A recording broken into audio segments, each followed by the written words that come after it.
Hello, my friend. Today I will tell you another long-forgotten legend. Close your eyes and let the magic transport you to Middle-earth. Our journey begins. In the hush of the world before dawn, when stars still whispered secrets to the wind and the mountains slept beneath cloaks of snow, there came a stirring across the sea, a breath from a place beyond the world. It was not a wind, yet it moved like one, slipping through the veils of time and space, across the straight road from the undying lands, until it found the shores of Middle-earth. There it took shape, hesitating like a thought not yet spoken. That shape would one day be called Gandalf. But before names, before staff and cloak and firelight stories by the hearth, he was Olorin, a Maya of the West, a servant of wisdom, humility, and gentle strength. In Valinor he had dwelt among the gardens of Lorien, walking the paths of dreams and listening to the music that shaped the world. He was not a warrior. He was not bold in speech or swift to command, but he was beloved by the Valar for the kindness in his spirit and the brightness that glowed like starlight behind his eyes. And so, when the time came for emissaries to be sent to Middle-earth to guard against the shadow that was stirring anew in the east, Olorin was chosen.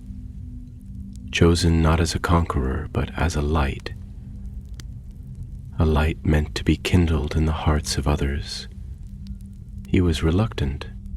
In the great halls of the Valar, when the call was issued and the names of the Isthari were named, Olorin did not step forward eagerly. He bowed his head and hesitated, for he knew that to walk among the children of Eru in flesh would mean pain and trial, weariness and sorrow. He would not return unchanged. Perhaps he would not return at all. But the Lady Nienna, who had taught him pity and endurance, placed her hand upon his shoulder and whispered, "Hope does not always shine. Sometimes it walks cloaked in gray and speaks in riddles. But still, it walks." And so Olorin bowed again, this time with quiet acceptance. The moment of his departure was not marked by trumpet or flame. It was like the falling of a single petal upon a still pool, a silent crossing, a bending of the light. Through veils unseen his spirit moved, and when he emerged, he was a stranger to himself. The form he bore was that of an old man, weathered, bent, and robed in gray.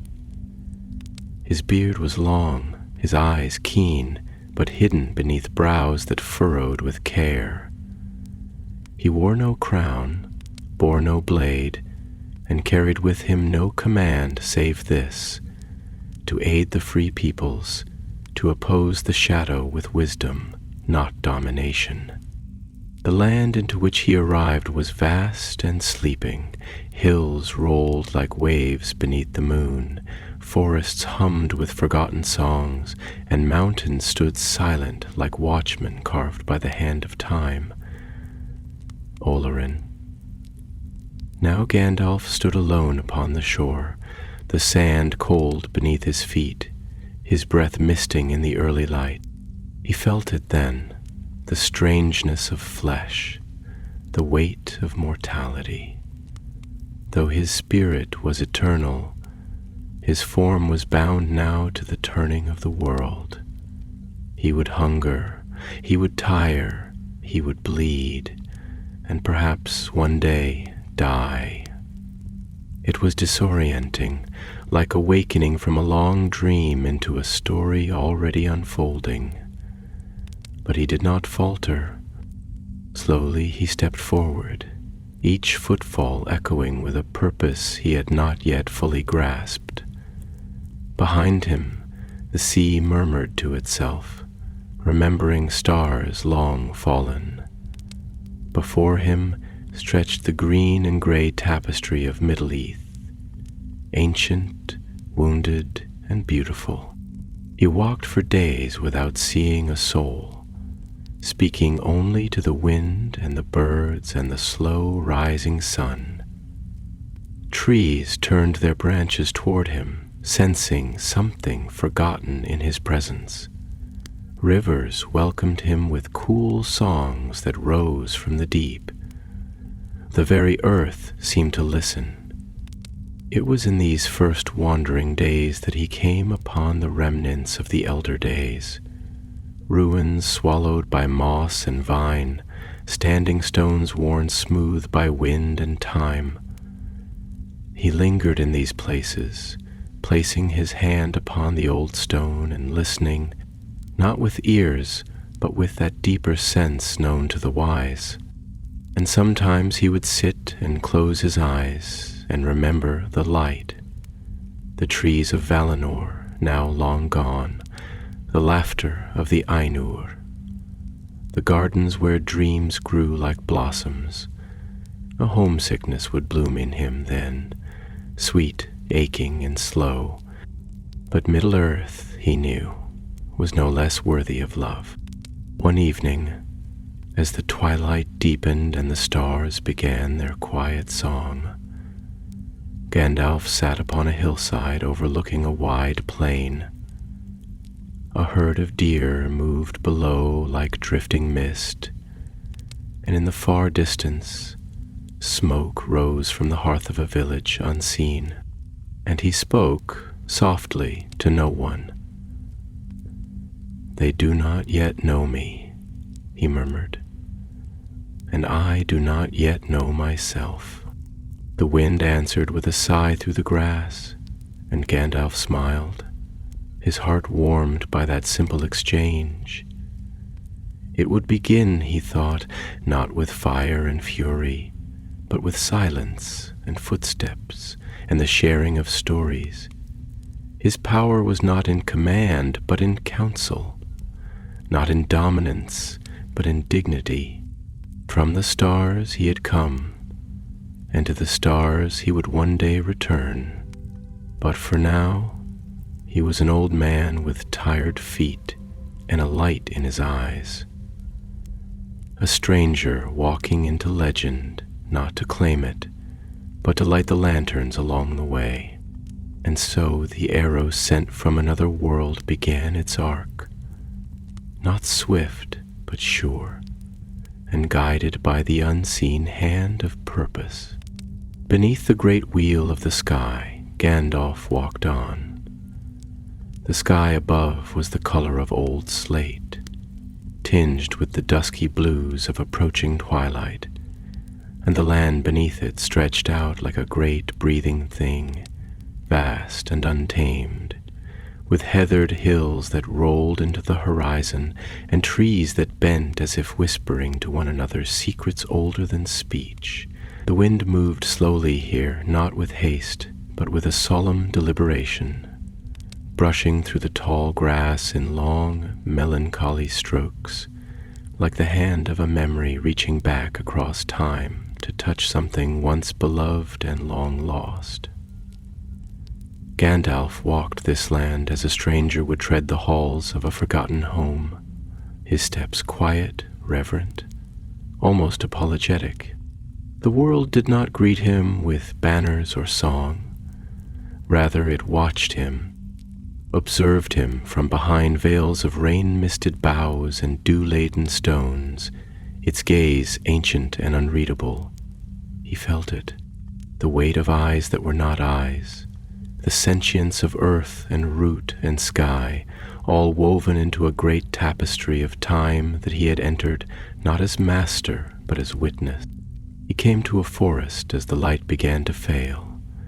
It rose before him not as a mere assembly of trees, but as a cathedral of the wild, a place where the very air thickened with story, where moss draped from branches like faded robes, and the canopy above tangled into crowns of shadow and gold. The trees here did not whisper. They listened, their silence vast and knowing. Each footstep Gandalf placed upon the leaf-strewn path echoed like a bell tolling for something half-remembered, and perhaps half-feared. And it was there, in the heart of that twilight wood, that he met the first soul of Middle-earth.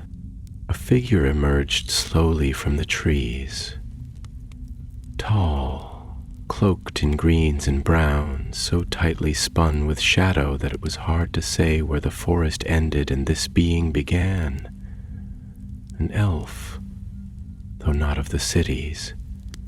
His face was long and lined, not with age, but with the patience of a people who had watched centuries fall like leaves. His eyes were deep set, reflecting not the light of the world, but the remembrance of it. He stood with one hand resting lightly upon the trunk of an ancient beech, as if to draw strength from it, or perhaps to remind himself that he belonged still to the world that was changing around him. "You are far from the shores, traveler," the elf said at last, his voice low and smooth, like water flowing over river stones. "And you carry the scent of lands where no shadow falls." Gandalf paused, not with fear, but with the quiet dignity of one who knows he must earn each word he speaks. He inclined his head, his eyes studying the elf not as a thing to be measured, but as one might regard the turning of a page in a very old, very delicate book. "I am called Gandalf," he said gently, "though the name is new upon me, and I have not yet worn it long enough to know all it means. I have come not as lord nor seer, but as a servant of something greater than my own will. The winds that shaped me blew from beyond the circles of this world, and I am trying still to remember how to walk beneath the sun as those who live and die do, with fear, with wonder, and with hope." The elf considered this, his gaze narrowing slightly, though not in suspicion, rather as if he were studying the weave of a tapestry, trying to discern a pattern hidden within the folds. "Hope," he echoed softly, as if tasting the word like wine left too long in a forgotten cellar. "Hope is a dangerous thing in this land. It is like a flame caught in a glass. Beautiful, yes, but so very fragile.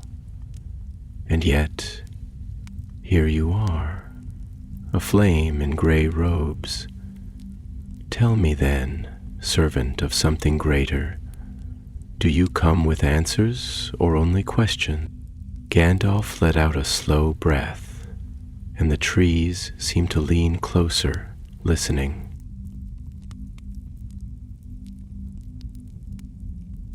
"I come with both," he said, "but the answers are not mine to give.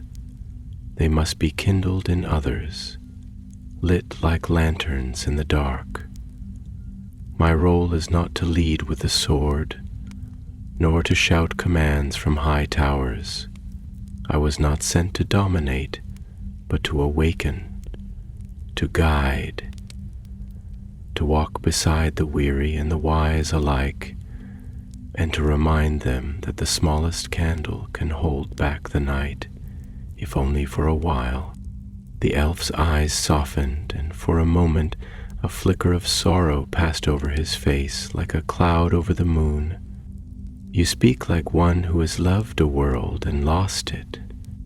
Gandalf did not answer at once. Instead, he looked around him, at the forest bathed in blue shadow, at the earth that breathed beneath their feet, and the sky above, now veined with the first stars of evening. Then he said in a voice scarcely more than a whisper, "I have seen a land that does not die, where the trees bloom in eternal spring and grief has no roots. I have heard the music of the Ainur in its full harmony without discord, but I left that behind. not because I was banished, nor because I was blind, but because this world, this broken, perilous, aching world, needs voices to sing in the dark. For a while neither spoke. The wind picked up again, winding through the branches with a low sigh, as though it too carried stories too old to tell. The elf slowly stepped forward and bowed his head, a gesture not of submission, but of respect deeply given. "Then welcome, gray pilgrim," he said.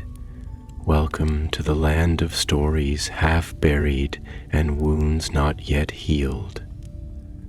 May your fire not go out." And so Gandalf continued deeper into the forest, guided not by stars but by memory, by instinct, and by that quiet voice inside that whispered of destinies not yet written. And as he walked, the forest seemed to shift around him, not in hostility, but in acknowledgement. The leaves rustled in low tones, like voices in an ancient tongue. The scent of pine and damp earth thickened, mingling with the smell of his travel-worn cloak and the faint, unplaceable fragrance of something unworldly that clung to him still. He paused once by a stream that cut through the forest like a silver blade. Its waters ran clear and cold, singing softly to itself as it danced over stones smoothed by centuries. He knelt beside it and cupped his hands into the current, letting the water flow over his fingers. It was a sensation both strange and familiar, the touch of the world on skin that had once been only light. And then he whispered not to the stream, but to the sky, to the wind, to the memory of the undying lands, "Let me be enough." The stream answered only with its quiet song, but somewhere within it he heard it, the faintest echo of approval, or perhaps the echo of his own courage taking root. And the forest held him, wrapped him in its ageless green, and carried his steps forward. Through darkness and dream he walked on. The night was deepening by slow degrees, as if the stars themselves were descending in quiet procession to bear witness to a world perpetually caught between memory and becoming. The forest through which Gandalf traveled had thickened with age, the trees now titanic and time-worn, their trunks wrapped in moss like ceremonial robes. Some stood split by ancient lightning, their bark hollowed and singing with insects, while others leaned toward one another as though in council, their branches entwined like the hands of old friends clasped in silence. Overhead, the canopy arched high and dense, woven tight with leaf and vine, allowing only fragments of starlight to pierce through. Faint columns of silver that pooled like soft halos on the forest floor. The path beneath Gandalf's feet had long ceased to be a road and was now a suggestion, a memory of movement rather than a clear direction.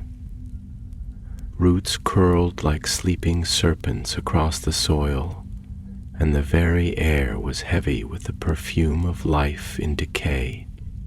Loam and wet bark, fern and fungus, a scent so rich and layered it seemed to seep into the very soul, drawing forth memories of things never lived. The forest breathed, not with the haste of mortal lungs, but with the deep, unhurried cadence of the world itself. And Gandalf, though he had not yet passed an entire season in Middle-earth, found that he walked in rhythm with it, as though some part of him had known this heartbeat long before he bore flesh. He came at last to a glade that seemed carved from the fabric of dreams, a hollow in the trees where a single ancient oak stood in the center, its trunk so wide it would take 6 men's arms to encircle it, and its crown stretching impossibly high into the night. Around its base, wild flowers grew in chaotic profusion, bluebells and white irises, blood-red columbine and golden crocuses that shone faintly in the dark, each petal trembling as though breathing with the hush of the world. The stars overhead blinked through a circular aperture in the leaves, forming a perfect dome of light that shimmered on the dewdrops like tears suspended in time. Here, Gandalf paused, not from weariness, but from something more subtle, more sacred. He stood still, his staff planted in the soft earth beside him, his hands resting atop it as if in prayer. The hush of the glade pressed against him like velvet, warm and aching, and within it he felt a presence. Not a being, exactly, but an awareness, the kind that lives in the marrow of old places. He stepped forward slowly and placed his palm upon the oak, feeling the coarse grooves of its bark, the faint thrum of life still humming within. Then, without turning, he spoke. "You have followed me." From the shadows beyond the glade's edge, a figure stepped forth.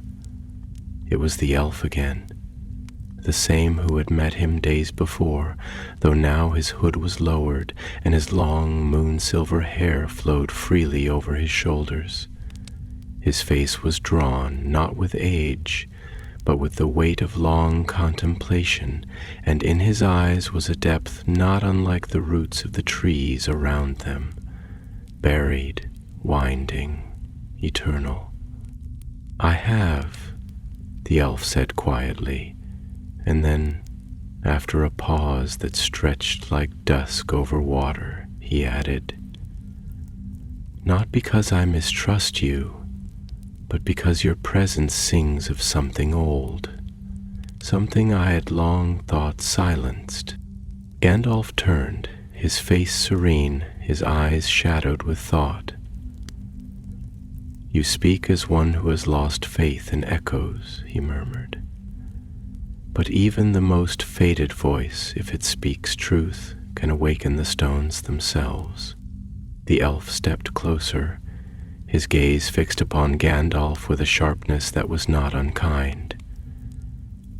"Do you know," he began, his voice soft and reflective, "what it is to live in a world that forgets you slowly, not all at once, but like the sun slipping beneath the sea, a little more each day, until you are no longer a name in a song, but a silence between verses, until even the trees cease to turn toward your path."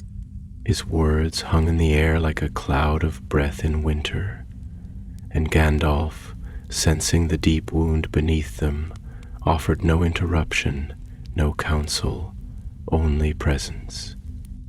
The elf continued, his tone deepening, becoming more introspective, as if he were speaking not only to Gandalf, but to the hollow spaces within himself. "There was a time when we were the firstborn, voices of starlight, children of wonder.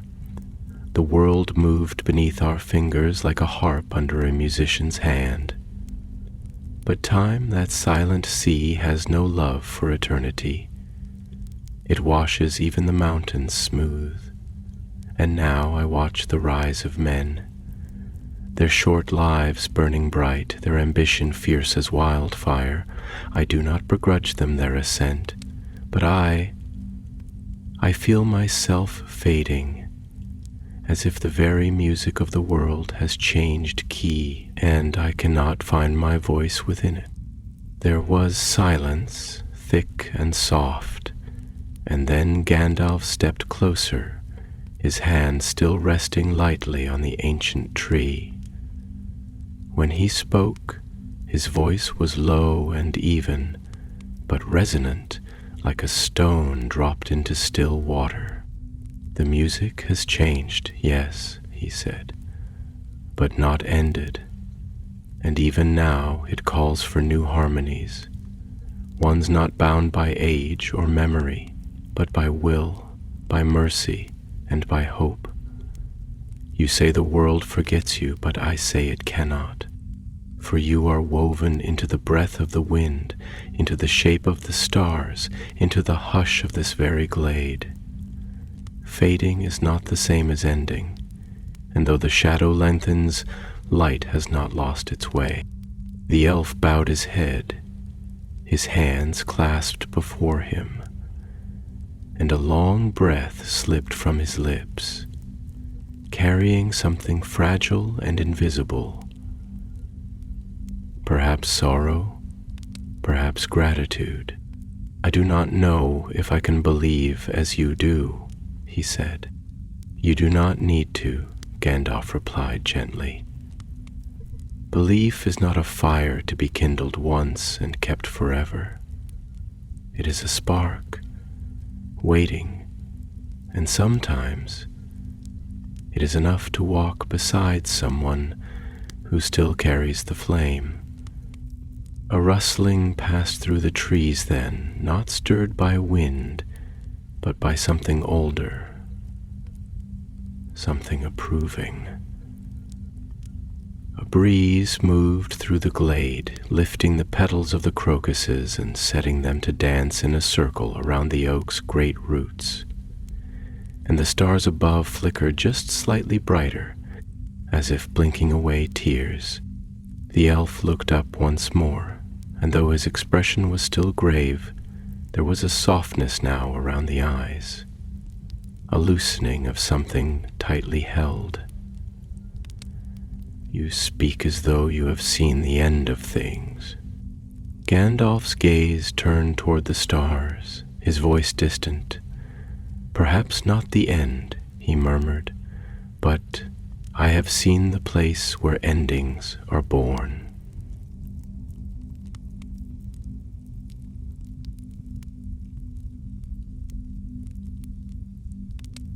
And in the silence that followed, they stood together. Two figures beneath the gaze of the night, one shaped by starlight, the other by fire and mist, both bearing the loneliness of long roads and the quiet, aching hope that somewhere along the path they might find others still willing to walk beside them. And above them the stars sang softly. An old melody, yes, but not forgotten.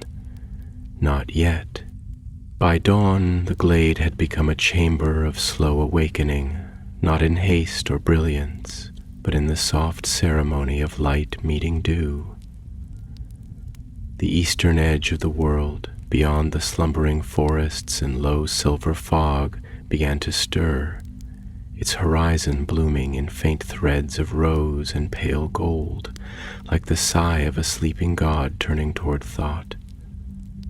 Above, the stars lingered a moment longer, reluctant to vanish from this place where time had briefly forgotten to pass. The ancient oak remained at the heart of it all, like the center of a great wheel, unmoved and unchanged, bearing on its bark the memories of 1,000 mornings and the hush of 1,000 farewells. Gandalf sat beside the tree now, not out of exhaustion, but from the slow, contemplative pull that had settled into his bones. His staff lay at his side, and his gray cloak pooled around him like a quiet river, soft and still. His eyes followed the drifting mists as they curled through the roots and flowers, and there was in his face an expression of both gravity and gentleness, the kind found in those who bear knowledge that cannot be shared in haste, and pain that cannot be expressed without silence first paving the way.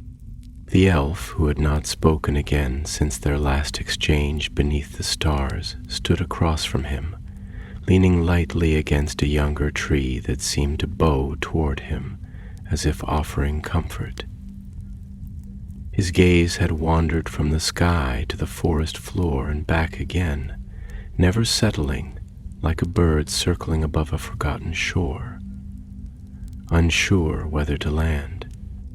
After a time the elf spoke, his voice low and unhurried, as though the words had taken the night to form. "Do you know," he said, "what troubles me most? It is not the passing of my people into memory, nor even the fading of our works from the land.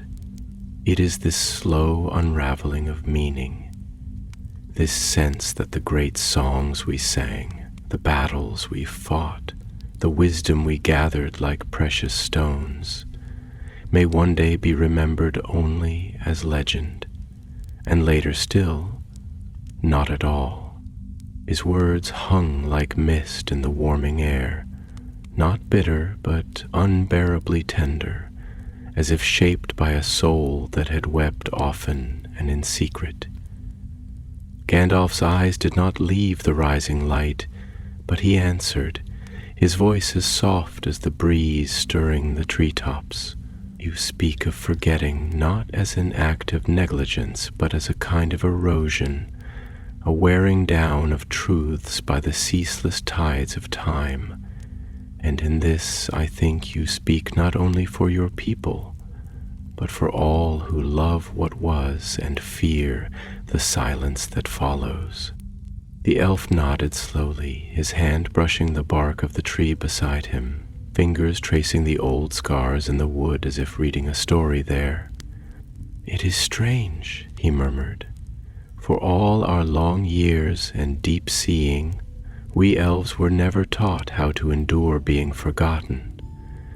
We learned to endure sorrow and loss and even exile, but this quiet fading of meaning, this is a grief without form." A hush fell again, not awkward but profound, as if the forest itself leaned in to listen.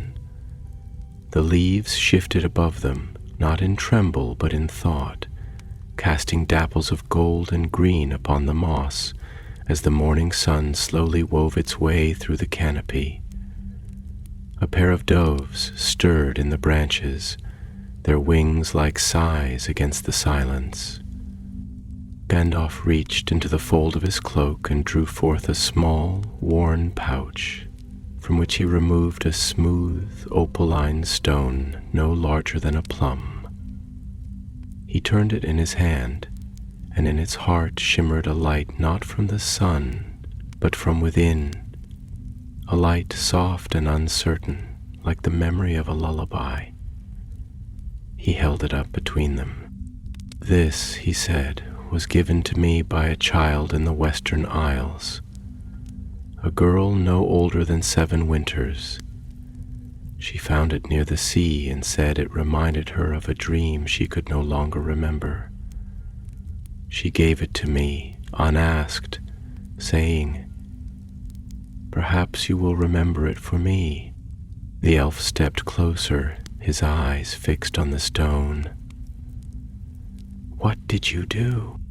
"I kept it," Gandalf replied, "and I have carried it through forests and mountains, over rivers and into silence, because I think perhaps she was right. Perhaps memory is not only what we cling to for ourselves, but what we carry on behalf of others, especially those who forget, not from choice, but because they must move on." The elf was quiet, and then he said, almost to himself, "Then perhaps forgetting is not the end. Perhaps it is only the passing of the torch into hands yet unformed." Gandalf looked up at him, his eyes suddenly fierce in their gentleness. "Yes," he said, "that is the task, that is the grace. To carry the fire not for ourselves alone, but for those who will walk the road after us. Those who do not yet know the songs, but will learn them if the echoes are kept alive." The light in the glade grew richer, warmer, wrapping round the trees in threads of amber, turning the mist into 1,000 trembling veils. The petals of the flowers, touched by the dawn, opened slowly as if exhaling, and somewhere far off a stag cried out, its voice long and full of longing like the soul of the forest calling its name into the empty air. The elf turned toward Gandalf, his face now softened by the first honest hope he had felt in years. "You are not what I expected, Mithrandir," he said, using the name the elves would later give him, a name meaning gray pilgrim. "You do not speak like one who has come to lead armies or build kingdoms." "No," Gandalf said, rising to his feet, his staff once more in hand, "because I have not come to build monuments nor to crown kings.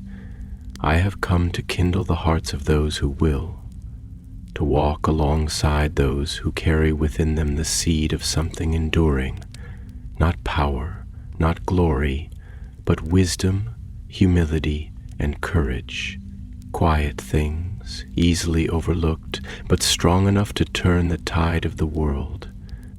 They stood together as the sun rose higher, its rays filtering down like golden ladders, each step a promise that light would return, always return, no matter how deep the night had been. The elf bowed his head, not in farewell, but in recognition, a gesture that spoke of kinship rather than parting. "Then go," he said at last, "go where the world waits to be kindled, and if you ever pass through this forest again, remember this glade, and remember that once, long ago, two voices spoke here of memory and forgetting, and left behind a silence filled with meaning." "I will," Gandalf said simply.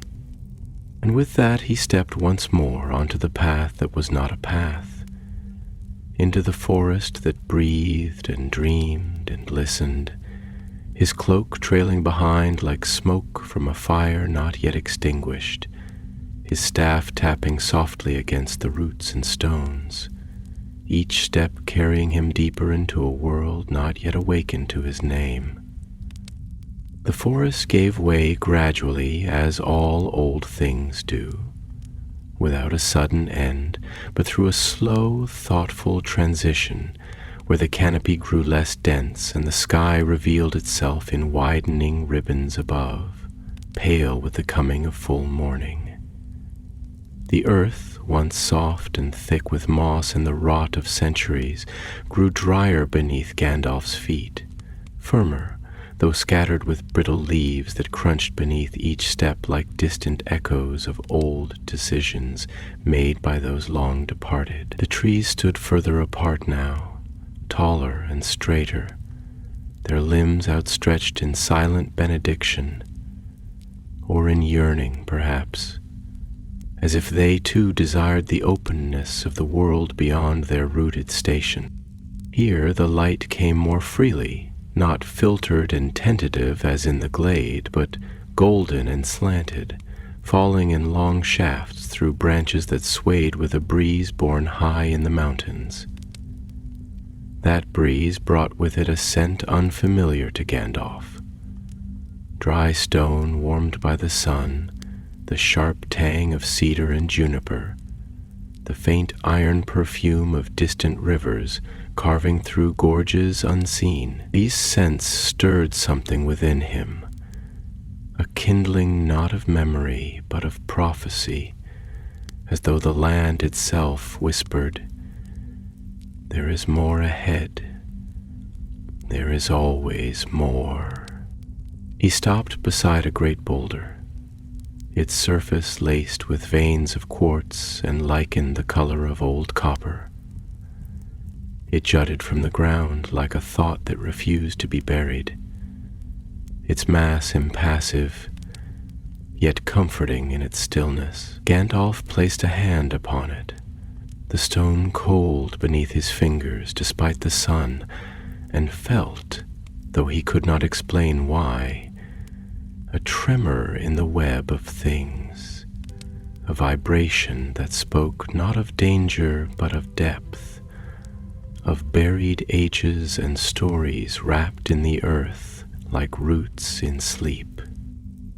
His mind turned inward, as it often did during these solitary wanderings, and he let the silence fill him, not to quiet his thoughts, but to give them space to unfold. There was something in the air here, some tension, not of fear, but of significance, as if the world around him were drawing breath, holding it, waiting to see what he would do next. It reminded him of a moment before a word is spoken, or a name remembered after a long forgetting. And as he stood in that breathless stillness, the voice of his own heart began to rise, steady and contemplative, weaving itself into the morning.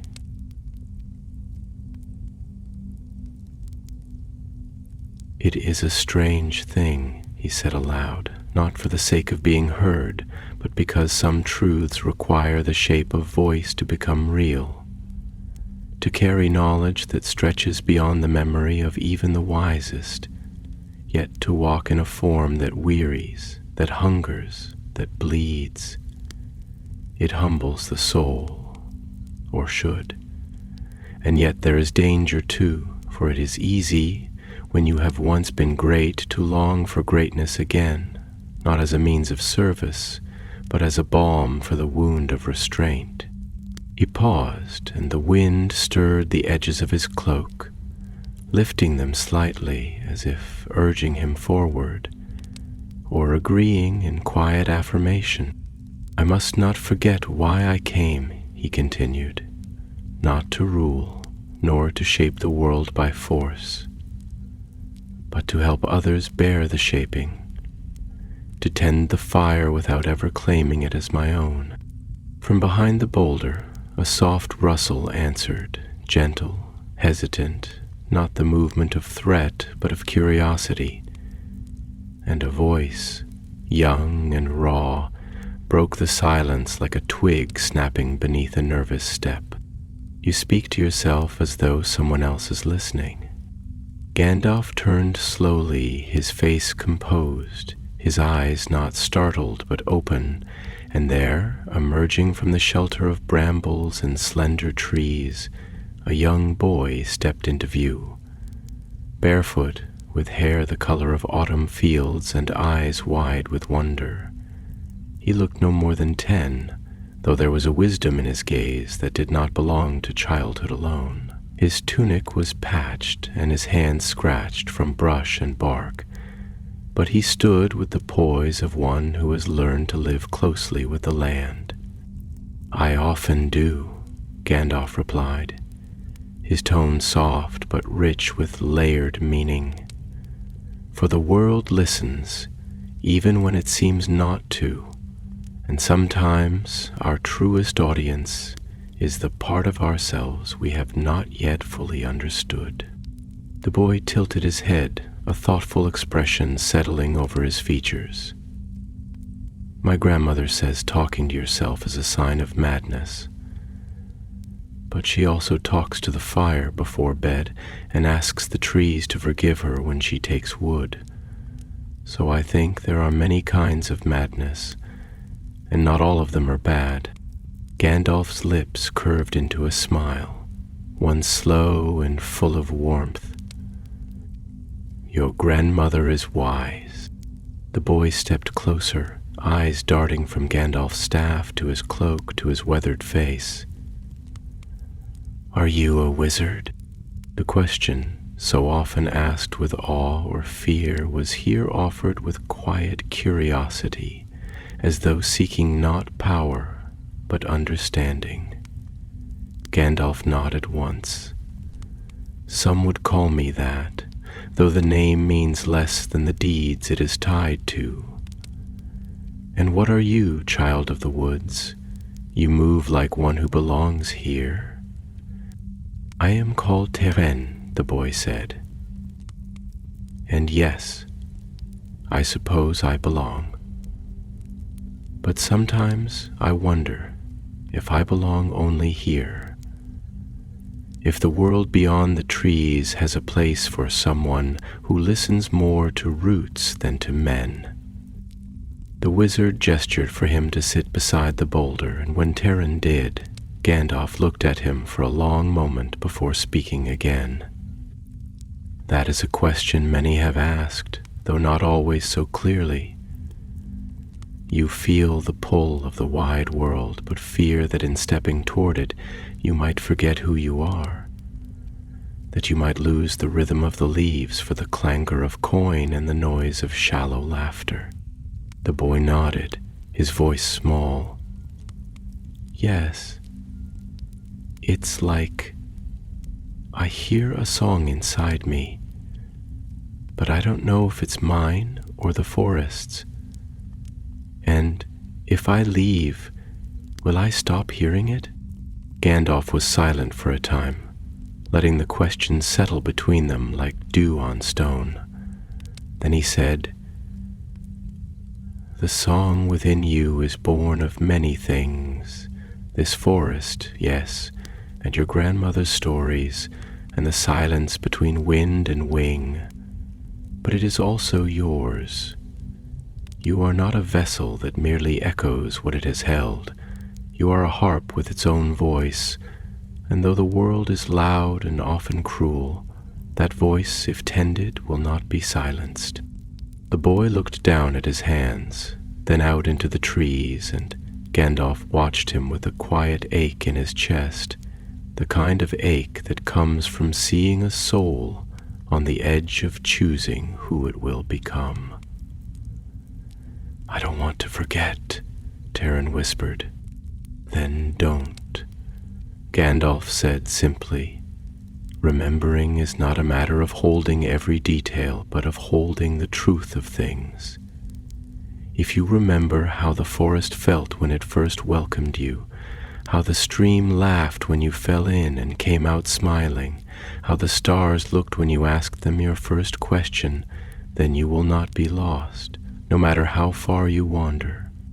The light had changed while they spoke, deepening now into a richer gold, and a flock of sparrows burst suddenly from the trees, wheeling above them in chaotic grace before vanishing toward the sun. The boy rose to his feet, his face unreadable, and looked once more at Gandalf. "Will I see you again?" he asked. The wizard rose as well, taking up his staff, the shadow of the boulder stretching long beside him. "Perhaps. The road twists and turns, and we do not always know where our steps will lead. But whether you see me or not, know that I have seen you, and that matters more than you know." The boy turned then and slipped back into the woods, his movement barely stirring the leaves, as though the forest accepted him without question. Gandalf stood a moment longer, then turned east, where the land opened into low hills crowned with heather and the faint gleam of a distant river.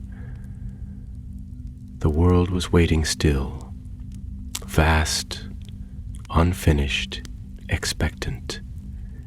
And he walked on, not with haste, but with the patient urgency of one who knows that time, though long, is never idle. The path that unfolded before Gandalf now was one of stony silence and windswept stillness, a road not marked by any visible hand, but etched instead in the memory of the land itself, a whisper through the hills, a suggestion carried in the way the grass leaned, or how the clouds cast their slow-moving shadows over the earth, as if guiding a lone traveler not by command, but by the deep and gentle grammar of the world. The hills he climbed were broad and old, clothed in sage and low bramble, and from their crests he could see vast stretches of Middle-earth spread out beneath the soft hush of afternoon light. Plains the color of faded parchment, distant woods like spilled ink along the horizon, rivers twisting like silver thought lines through the folds of the land. It was a view that stirred not merely admiration, but something more interior, something wistful, as though the soul itself reached outward and found for a fleeting moment that it might touch the edge of something sacred. As he descended into one of the valleys, narrower and more secluded than the others, Gandalf noticed how the air changed taking on the scent of wild thyme and wet earth, mixed with something subtler still, the sharp, resinous sweetness of pine, perhaps, or the faint memory of wood smoke. The wind died here, muffled by the enclosing hills, and the soundscape shifted. Birds called softly from unseen perches, their cries distant and thoughtful, and beneath it all came the faint murmur of running water, constant and calm, like an old lullaby hummed in sleep. He followed the sound and found a stream, narrow but quick, flowing over a bed of smooth stones that glinted like bits of forgotten starlight. Trees leaned close along its banks, willow and birch and tall ash, forming a shaded corridor where light moved in gentle dapples, and insects hovered like flecks of gold, rising and falling with the rhythm of the leaves.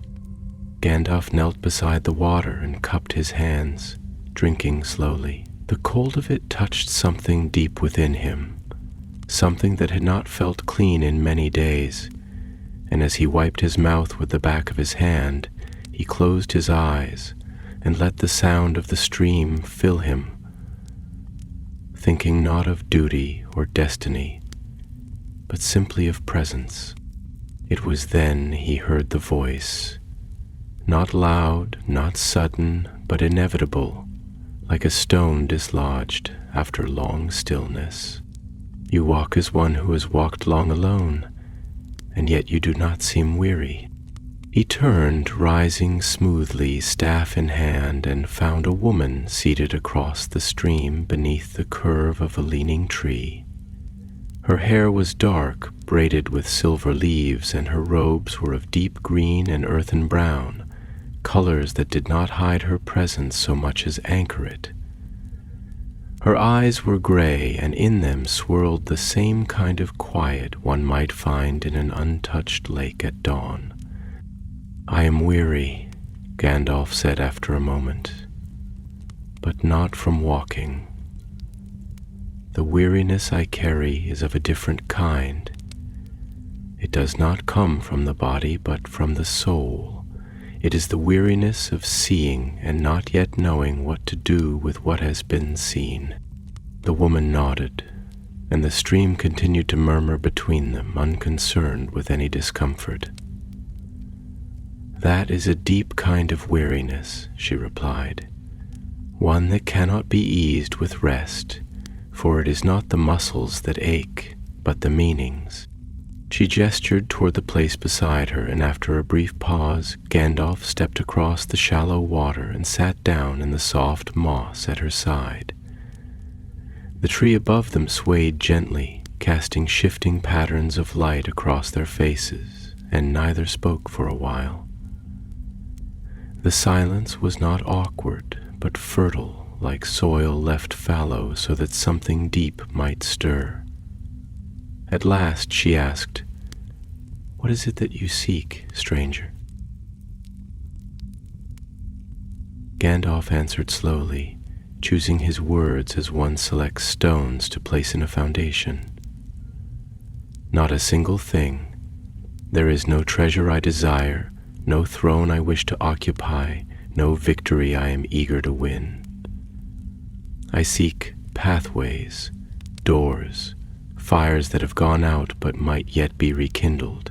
I seek hearts, not to command but to remind, for the world is growing cold in places, not for lack of strength, but for lack of warmth, and warmth must come not from decree but from within." She tilted her head slightly, her gaze sharp but not unkind. "Then you are not like the others, the ones who seek to bind the world to their vision, who see power as a torch they alone must bear." Gandalf shook his head. "I have known such men, and some were noble at first, but it is a dangerous thing to hold fire too tightly. It burns what you do not intend. I was not sent to master the world. I was sent to walk it, to listen to it, to help it remember itself before the shadow deepens. The woman's eyes narrowed slightly, not in suspicion, but in contemplation, as though his words stirred something long buried. "And do you think remembrance is enough to stop what comes?" He breathed in slowly, the scent of riverweed and damp bark filling his chest. "Remembrance is not the end, but it is the beginning. A world that forgets its own song cannot defend it. A people who do not remember who they once were cannot choose what they might become. My task is not to defeat darkness with light alone, but to teach others how to tend their own flame, so they are not so easily deceived by the illusions of power or the silence of despair." The woman looked away, her fingers trailing through the moss. "I have seen many winters," she said quietly, "and in each I saw people forget a little more. They no longer sing to the rivers. They no longer ask the mountains for guidance. Even the stars are merely lights to them now, not voices." Gandalf turned to her fully, his voice gentle. "Then let us remind them, not with thunder but with story, not with command but with conversation. Let us be a soft knocking upon the door of memory." The wind stirred again, and the leaves whispered above them, the trees' branches shifting as if moved not by air, but by agreement. The woman stood, her robes falling in soft folds around her, and offered him her hand. "You speak as one who was not born here," she said. "I was not," he replied, taking her hand as he rose. "But I was sent here, not as a conqueror, but as a gardener, and though the soil is wounded, it is still good. I believe something can still grow." She nodded once, then looked to the east, where the hills lifted like the backs of sleeping beasts, and beyond them, unseen but sensed, something greater stirred. "Then go, gardener," she said. "The seeds are waiting, and some are already blooming, even if the world has not yet noticed." And as Gandalf walked again into the light, he felt not the lifting of his burden, but its reshaping. The weight was still there, but now it was a weight shared, softened by the knowledge that others too listened to the silence and chose to speak, and around him the valley breathed. And for the first time, it felt like a valley that had heard his voice and remembered something of its own. The afternoon waned slowly, as though reluctant to pass its golden torch to the solemn hush of evening. Shadows stretched across the hills like long sighs from the bones of the earth itself, and the sky deepened in hue, not suddenly but through soft gradients of amber and indigo, as if painted by the hand of time itself, unhurried, reverent, eternal. Gandalf's path led him through a fold in the land, where the valley floor opened into a low basin, flanked on three sides by ridges cloaked in heather and wind-bent trees. Here the wind moved with a gentler rhythm, brushing the grass in waves that resembled the breath of some vast creature dreaming beneath the soil. And in this place, between rock and twilight, he felt the quiet press of memory again, not as something personal or painful, but as a kind of living presence in the land, a pulse of story waiting to be remembered. He walked along the edge of a dry stream bed where the stones were smoothed by the memory of water, and where the reeds rustled with the delicate murmuring of old secrets. A grove of alder trees clustered nearby, their roots gripping the earth like fingers in prayer, and beyond them rose a ring of ancient standing stones, half swallowed by moss and time, yet unbowed. The sight stilled him, not from surprise, but from that sacred quietude which comes upon those who recognize a place not for what it is now, but for what it once meant. There was power here, subtle and slumbering, not forged of magic, but of resonance, the kind of place where oaths were once spoken and perhaps broken, where songs were offered to sky and stone alike. He stepped into the circle, each footfall measured and soft, as though he feared disturbing the hush. The stones stood tall and weathered, their surfaces etched with time-worn runes that no longer held meaning for most, yet still carried the shape of intention. Some bore marks like stars, others like branches or flowing rivers, and Gandalf reached out, running his fingers along the grooves with the tenderness of one tracing the face of a lost friend. He sat down in the center of the ring, folding his robes beneath him, and let the evening light settle on his shoulders, like a mantle woven from silence. After a long moment, a voice broke the quiet, low and filled with the hush of wind through deep grass, tinged with an accent that bore the weight of centuries. You tread among old ghosts, Mithrandir. Not all of them sleep peacefully. The figure who emerged from between two of the stones was robed in ash gray, his cloak frayed at the edges, his hair long and white as frost on winter fields. His eyes were deep-set, shadowed by thought, and his presence was not commanding in the way of kings or warriors, but stillness made manifest, like the pause before a snowfall or the hush that follows the sounding of a great bell. Gandalf inclined his head slightly. "It is not my intention to wake them," he replied, his tone respectful, "only to listen, if any still choose to speak." The old man stepped fully into the ring, his staff tapping softly against the stone at his side. "They always speak," he said, "but they are not always understood." "Then, perhaps," Gandalf offered, "the fault lies not with them, but with us. We no longer know how to listen properly. We fill the silence with our own voices and call that wisdom." The other smiled faintly. "You have the tone of one sent from far away, yet you speak with the sorrow of someone already entangled in the weariness of this world." Gandalf studied him, then nodded slowly. "That is an accurate description, though not one I have spoken aloud. You see, I was not born into this world. I came from beyond it, beyond even the stars that turn over this land like ancient watchmen. I was given form and purpose and limits. I was told to walk gently, to persuade rather than command, to guide rather than to rule.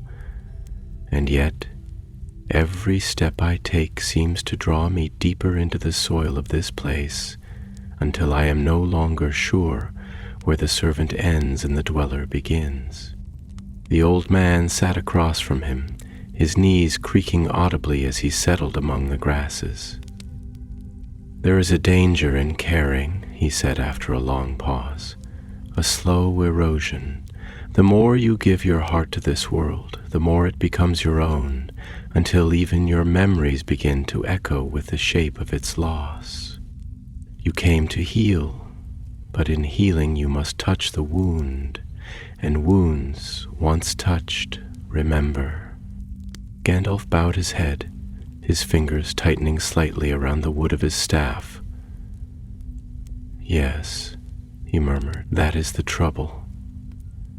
I find myself mourning things that have not yet been lost, weeping for futures not yet broken. I pass through forests and feel the cry of trees not yet felled. I speak with children and hear the shadows that one day will seek them. And though I know this is why I was sent, to see, to feel, to warn, I cannot deny that it burdens the soul in ways I was not fully prepared for. The wind stirred through the circle again, lifting dry leaves and carrying them in slow spirals. The sun dipped below the ridge, casting long blue shadows across the stone. The old man watched the sky shift, then turned back to Gandalf with a strange softness in his gaze. "You bear it well," he said quietly. "Perhaps too well. There is wisdom in sorrow, yes, but also in joy. Do not forget to look for that. Even in the smallest things, a child's laughter, the color of dawn over a quiet lake, the resilience of a flower growing from a cleft in rock. These things matter. They are not the enemy of sorrow, but its counterpart." Gandalf looked up, his expression thoughtful. "I fear sometimes that I hold the joy too loosely, that I fear to lean into it, lest it pass and leave me emptier than before. But you are right. To mourn only, without rejoicing in what remains, is to betray the very things I seek to protect." The old man rose slowly, brushing leaves from his cloak. "You speak with the burden of one who understands, and so I will not trouble you further with advice. Only this: the shadow grows not because it is mighty, but because we forget to tend the flame. Do not become so focused on watching the horizon that you neglect the candle beside you." Gandalf stood as well, bowing slightly. "That, too, I will remember." The two men stood within the circle a moment longer, and then the old man turned and walked into the deepening dusk, his form blending with the grays and blues until he was no longer visible. Only the echo of his steps remained, a rhythm slowly fading into the hush.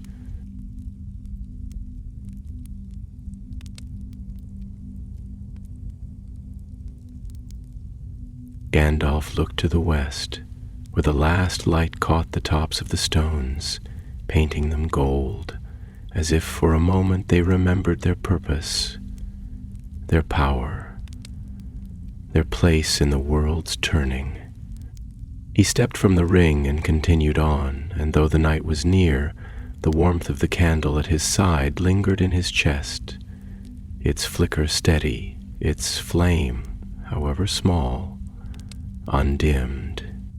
Night had come at last, not with sudden finality, but as a gradual folding in of the world, as if the sky had drawn a deep, breathless sigh and pulled its great velvet cloak over the shoulders of the earth. The stars, ancient and watchful, blinked into existence one by one, hesitant at first, and then gathering in slow constellations like old friends arriving for a long-deferred reunion. Overhead, the moon had risen in a pale arc, not full but solemn, its light soft and pearled like reflection upon still water. Beneath its gaze, the land seemed to exhale its final warmth, and the trees, now outlined in silver and shadow, stood as quiet sentinels to the dreams of those who walked beneath them. Gandalf had made camp in a narrow vale cradled between two ridges, the ground carpeted in a mix of pine needles and dry grasses, and to the west a small stream tumbled over rocks in the dark, its music softened by the thick embrace of moss and fern. A fire had been coaxed into being, small, respectful of the night's silence, its flames flickering amber and gold, casting long, spindly shadows that danced like ancient runes along the trunks of the trees. Around the fire, Gandalf had placed stones, not as a barrier, but as a kind of ritual, a wordless act of reverence to the hearth, to the act of kindling, of holding warmth against the encroaching dark. He sat upon a flat stone, cloak wrapped loosely about his shoulders, his staff resting beside him like a weary companion. The silence was not empty, but full, alive with the delicate movements of nocturnal life, the distant call of an owl, the rustle of a hedgehog in the underbrush, the creak of limbs above as the trees settled more deeply into sleep. The air was cool, carrying the faint, crisp breath of the high places, mingled with the woody scent of burning pine and the bitter-sweet aroma of fallen leaves. It was the kind of night in which thoughts stretch farther, untethered by the distractions of day, and in that stretch one finds the edges of things long buried. He was not alone. Across the fire, seated upon the root of a tree that arched upward like a question long unasked, was a woman cloaked in pale gray, her features partially hidden beneath a hood, yet the curve of her mouth and the faint gleam of her eyes reflected something ageless, neither young nor old, but weathered in the way stone becomes smooth, not from weakness, but from enduring time. She had come without sound, a presence revealed by the fire's light rather than by her footsteps, and she had taken her place across from him without request or hesitation, as though it were always fated to be so. For a long while neither spoke, and the fire between them breathed in quiet rhythm. At last Gandalf broke the silence. "There is a kind of peace in these hours," he said, voice low, shaped by reflection. "Not because they are without shadow, but because the world, in darkness, becomes more honest. It sheds its masks and walks in its true form. Men sleep, but the trees, the stones, even the stars, they speak more clearly." The woman nodded slightly, her hands resting upon her knees, fingers curled like the petals of a moonflower at rest. "Yes," she said, her voice soft but rich with layered cadence, like the song of water through cavern halls. "Night is the veil through which truth is glimpsed, not by force, but by stillness. In the day we perform our lives, but in the night we return to our essence, what we are when no one watches." He turned his gaze to the fire, watching how the flames leaned and curled, whispering stories into the dark. "Then perhaps this is why I have always loved the road at night," he said. "The world grows quieter, and in that hush, the soul has room to stretch, to wonder, to remember things not spoken aloud. There is less need to defend, to pretend. We are made bare, and in that bareness, I find there is a certain sacredness." The woman leaned slightly forward, her hood casting shifting shadows across her face. "But does it not weary you?" she asked, her tone not accusatory but intimate, like one touching the scar of another's wound, not to cause pain but to understand it more deeply. "To carry light into so many places, knowing that few will see it, to speak wisdom in lands where folly is king, to plant seeds in soil you may never live to see bloom." Gandalf's breath caught, only slightly, as though the question had touched a chord he had long kept unplucked. He let the silence sit between them again, like an old friend returning unannounced, before answering. "Yes," he said, "it does. It wearies me in ways I cannot describe to those who have not walked with burden cloaked in silence. Not because I resent the task, nor because I doubt its worth, but because the ache of the unseen, the unheard, builds slowly, like frost upon the edges of the soul. And there are days, yes, when I wonder if the flame I carry is seen at all, or if I am merely wandering through a world too lost to be lit. She watched him with the kind of stillness only found in those who have known long sorrow and chosen not to be defeated by it.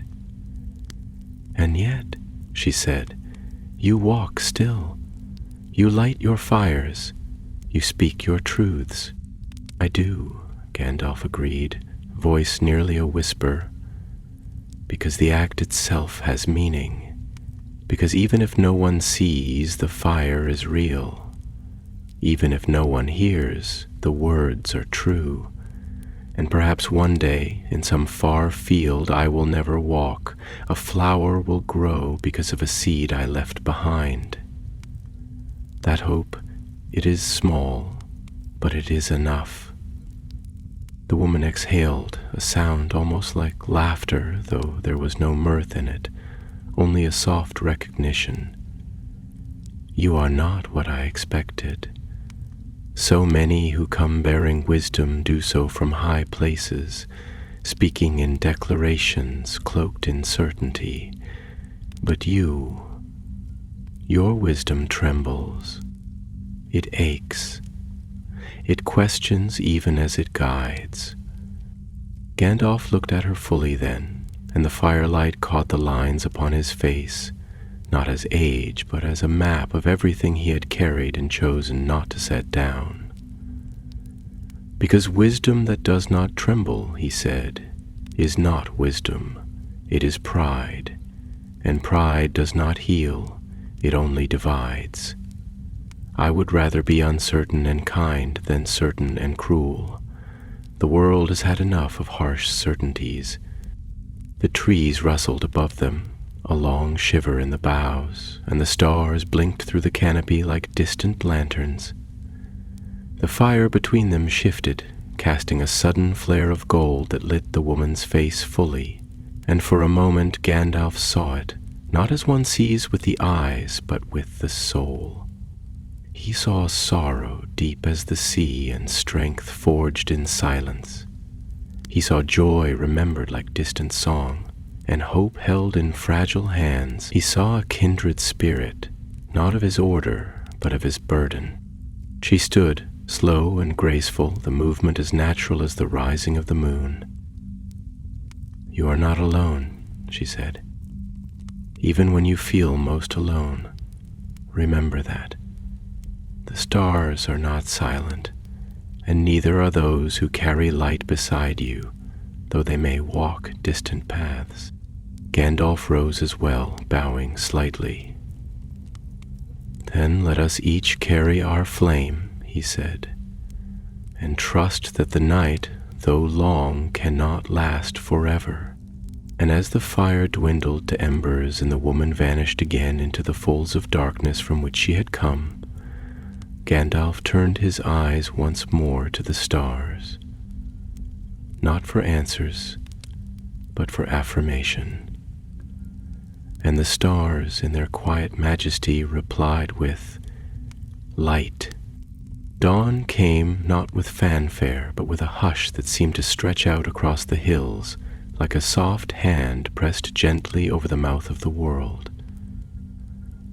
The sky, once a tapestry of stars, began to unravel into hues of faded lavender and rose-pale gray, streaked with the golden breath of the rising sun that had not yet shown its face, but was surely close, its promise already stirring the mist that clung low and tender across the fields. The wind was soft now, almost reverent in its passage, curling through the tall grasses and along the rough bark of trees still wet with dew, as if waking them with whispers of morning, drawing open the green canopy like curtains parting in a great and silent theater. Birds did not yet sing, as if they too waited in stillness, listening for the first note of a song not yet begun. Gandalf stood on the edge of a cliff that overlooked a vast swath of forested valley below, a great green sea of treetops crowned with mist and gold. His cloak stirred gently behind him, and his staff was planted firmly in the earth beside a rock that jutted out like a guardian's shoulder, its gray surface speckled with lichen and the pale yellow blossoms of mountain primrose. The weight of the night's conversations still clung to him, not as a burden, but as a fine layer of thought, dense, reflective, like the morning fog that blurs the edges of the world and renders every contour a little softer, a little more mysterious. He looked out over the awakening land, and for a long time he said nothing. His eyes were drawn toward the eastern horizon, where the light began to spill more freely now, pressing back the indigo shadows that had so patiently stood watch through the dark hours. And as he stood there, breathing the cool, clean air and letting the wind comb its fingers through his beard, something within him stirred, not loudly, not urgently, but with the quiet insistence of hope remembered. Then, as if in answer to a thought barely formed, a voice broke the silence once more, though this one came not from some unseen wanderer or cloaked stranger in the night. It came from behind, from a man walking the path that had led Gandalf here, a ranger by the look of him, tall and weathered, with a face marked more by years of thought than by time itself, and eyes that had clearly seen both beauty and ruin in equal measure. "I wondered if I would find you here," the man said, approaching with unhurried steps, the soft crunch of stone and soil beneath his boots blending seamlessly with the morning's rhythm. "The high places seem drawn to you, or you to them. Either way, you are rarely far from the wind and the watching stars." Gandalf turned his head slightly, offering the faintest trace of a smile. "It is not merely the height I seek," he replied. "It is the distance, the vantage that allows the soul to step back from the chaos of treaded roads and look, for a moment, with clearer eyes. From here the world does not cry so loudly, it breathes." The man nodded, his gaze following Gandalf's out over the vastness of the forest below. "Yes," he said softly, "and yet even from here the shadow creeps. Look beyond those trees. See how the light does not quite reach that eastern rise. It is not night that clings there, but something else." Gandalf's eyes narrowed slightly, though his face remained calm. "I have seen it, I have felt it, but it is not yet a storm. It is the echo of one, perhaps, or the quiet gathering of clouds before thunder is born. It is not the darkness that concerns me, friend. It is the silence with which it arrives, a silence not born of peace, but of indifference." The ranger's brow furrowed, his jaw tight with thought. "Do you ever wonder," he said after a pause, "if it will ever truly end? This ebb and flow of light and shadow, this endless wrestling of good and ill. We speak of victories, of turning tides, but the sea returns again and again. How many battles must be fought before peace is more than the space between wars?" Gandalf looked at him then, fully, and his gaze carried with it the weight of stars and silence, of ages watched and wisdom gained at great cost. "I have wondered," he said, his voice low and measured, "more times than I can count. And there were years, whole centuries, when I believed that perhaps there was no end, only a constant rhythm, like breathing, like the tide, as you said. But now I think the question is not if it ends, it is how we endure within it. Not by seeking to escape the shadow entirely, but by choosing to light the candle again and again, even when the wind threatens. Peace is not a single moment. It is 1,000 choices made quietly by those who still believe in morning. Granger was silent for a time, his hands resting upon the hilt of his sword, his gaze still fixed outward. Though now his expression had changed, it was not sorrowful nor afraid, but heavy with the weight of understanding. And what of those who falter, he asked. What of those whose lights go out, not from failure, but from exhaustion, from too many losses? What comfort is there for them? There is no comfort that mends all wounds, Gandalf answered.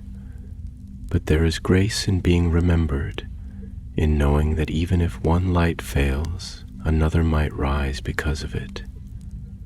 We are not alone in this story, nor are we each the final chapter. Sometimes the smallest kindness can outlast the greatest blaze of glory. A word, a gesture, a held hand. These things ripple, they pass forward, and perhaps that is the closest we may come to immortality in this world, that our light, however brief, ignites another. The ranger turned then, meeting his gaze, and for a moment they stood there, not as wizard and warrior, but as two men beneath the vast and patient sky, bound not by fate but by choice. And between them flowed a silence not of uncertainty, but of shared burden, a silence that affirmed rather than diminished. The sun broke at last over the ridge, casting its golden veil across the land, and with it came birdsong, hesitant at first, then growing in strength and number, as though the world itself had been holding its breath and now exhaled in melody.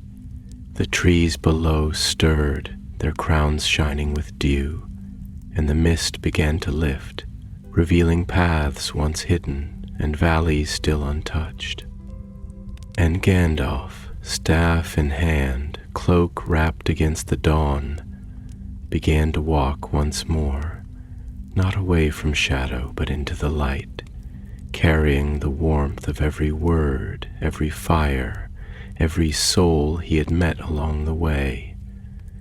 And as he walked, the land seemed to lean gently toward him, not in deference, but in welcome. And thus continued the arrow sent from another world, not in haste, not in silence, but in deep, steady rhythm with a world that was still waking, a world that still remembered how to hope.